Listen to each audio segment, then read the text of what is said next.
Welcome back, artists. I'm Waiya Paints, and it's been a kind of rough couple of weeks in the studio. On October 1st, my best friend and a man I'd consider my brother of over 30 years passed away. It was sudden and completely unexpected.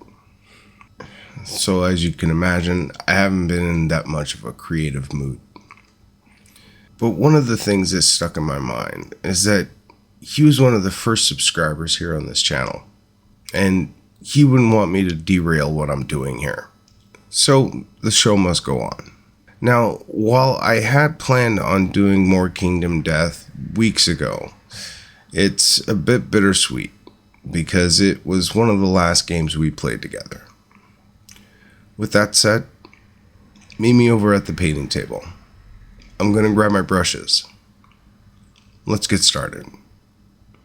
Today's beast is the Screaming Antelope, and for the most part, this seems not very Kingdom Death until you take a look at his chest and take in that gaping maw, which seems like a good enough place to start. To get us going, a bit of Glory Red. It's going to be a bit difficult to see inside the cavity, but the main goal here is to base all the meaty bits of this maw, and since they seem to extend from the ribs, I painted them as such. This means all of the valleys will need a nice meaty base tone. Due to the unique topography that I'm trying to paint, I find it much easier to focus on one side at a time, let it dry, and then doing the opposite side. 2 coats, and it's good to move on.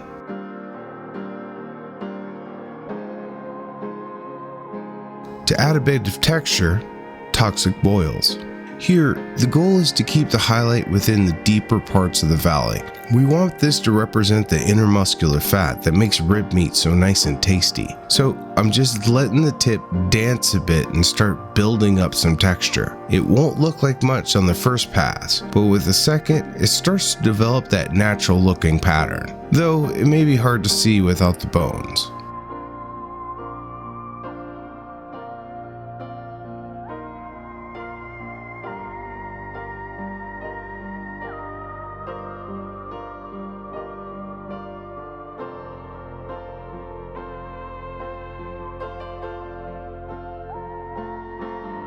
Speaking of bones, time to line them up using appropriately enough dirty bone. Here's a bit of a high stress section. I would usually use an edge highlighting method to get it done, but being inside the chest prevents me from taking the easy road. Nothing left to do but to lock it in and slowly trace out each rib. We want to do a good job here, but don't let it paralyze you.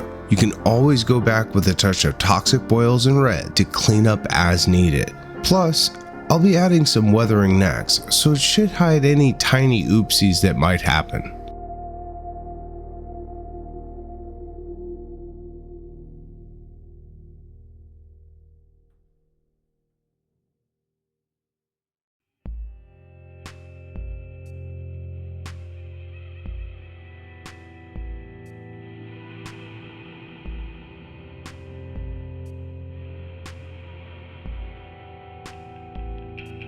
Time for some blood for the blood god. Call me old-fashioned, but if you have gaping body horror gore, you need a significant amount of blood god to sell it. But you don't want the blood to completely cover all the meat and bone. So I thinned this down a touch and did my best to spread it this thin. But I do want a bit of natural pooling here and there to add a bit of the fleshy look to everything. Then for a bit of cleanup along the maw, each bony nub got a speckle of dirty bone. The clean bits help the gory bits look a bit more gory. Not to be too spoilery, but one of the epic moments me and Eric had playing, while in a showdown with the antelope here, we had hit it but failed to injure it, causing it to spook and run right into our party scout, which I was playing. Being the scout, I wasn't really wearing any armor, so just surviving being trampled was a miracle. But then the antelope activated and ate me whole. Thankfully, my survivor was insane enough to have a cool head when being masticated, so that he was able to punch between the ribs and get a grip of the beast's heart and strangle it to death in the most metal way ever. Time to move on to the main body with a trio of desaturated purples, Grimoire, Mutant, And back again, toxic boils. For what I want, I'm going to need a few in-between tones, so the wet palette comes into extra handy here. I may not use all these, but it's good to have them on hand. I had many conversations with Eric on which way each piece should be painted. One thing we did agree on was that the main body should be a bit ambiguous, in the sense that you couldn't tell if it was covered with fur or fleshy skin that shows the musculature, or even just bare exposed muscle. That's the reason for the purpley hue. It'll sit in that middle no man's land between skin and bare flesh. Then, controlling my stroke pattern and exploiting the model's details, I want to flirt on the line of a fur pattern and muscle sinew. And this starts with a strong base of Grimoire while maintaining a solid black in the deepest of folds.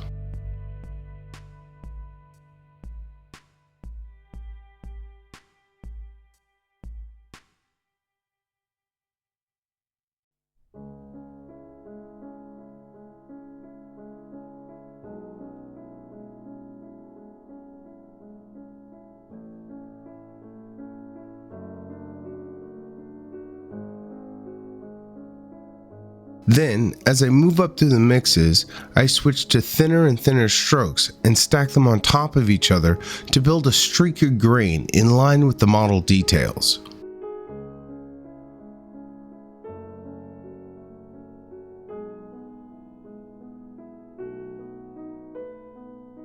Once I got to the second to brightest, I liked the look and hit the brakes.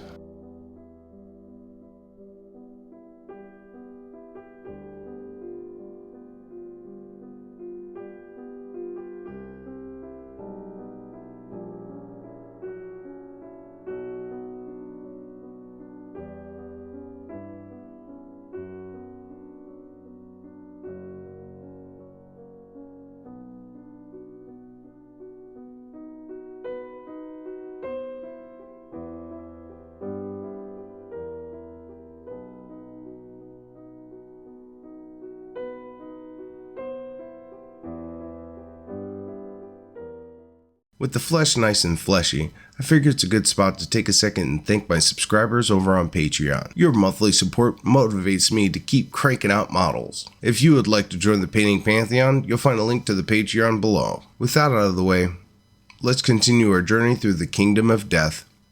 Loading up some black and foggy gray, it's time to tackle the upper coat. Unlike with the main body, this is clearly fur and hair, so I tackled it as such. In keeping with line with natural coloring, an animal like this tends to have darker fur along its spine. That's why I'm starting with laying down a matte black base. And since I'm working in values, it's a good idea to take care of the hooves as well. As I work my way up to foggy gray, I focus the brighter hues towards the tip of each hair tuft, and the nails on the feet got a highlight that narrows to a thin line towards the front of each foot.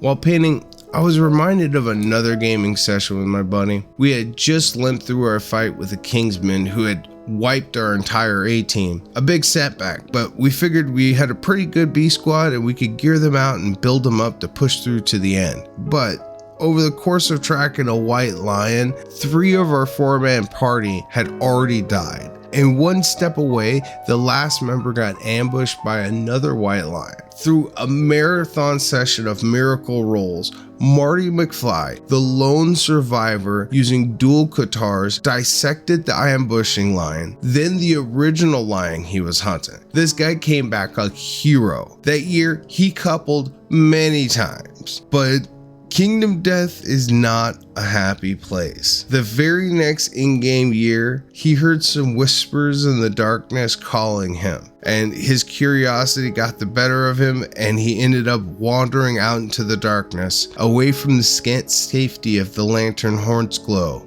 He was never seen again. This game goes hard. If you're having a good time, you're about to have a bad time.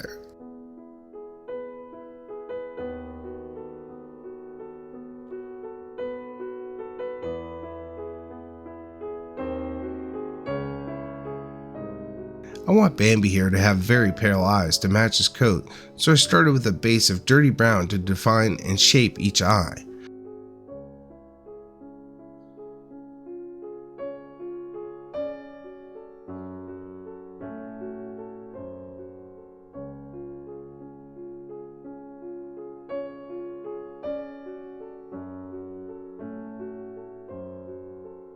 Followed by a touch of mummy robes as a bit of a highlight on the upper half of each ball.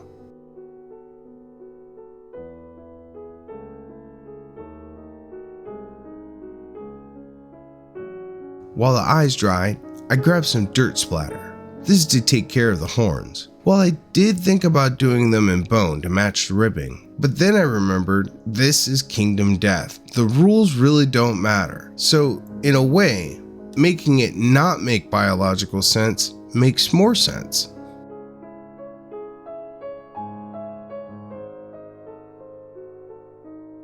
Once the brown was dry, I went on a washing binge. First with Nuln Oil for the horns and upper coat.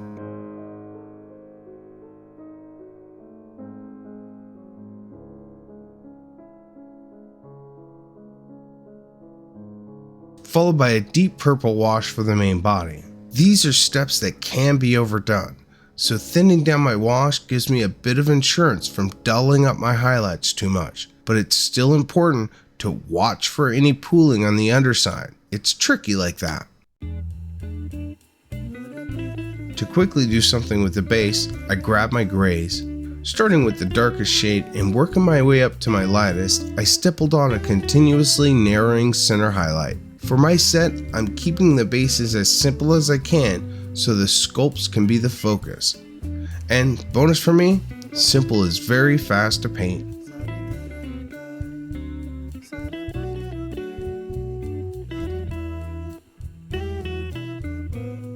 Before I finish this one off, I need to add a bit of Uhu Gore. Here, I'm using a sacrificial brush to string webbing across the gap. One thing to be aware of though, this glue will eat through acrylics, so you don't want to work the surface or you'll strip the model. Just dab it on and get it done in one.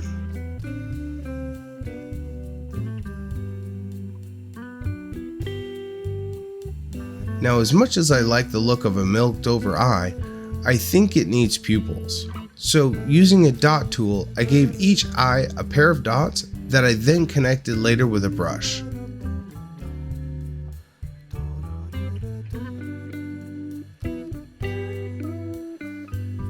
Then, using the mummy robes, I picked out the tiny hands that poke through the haunches.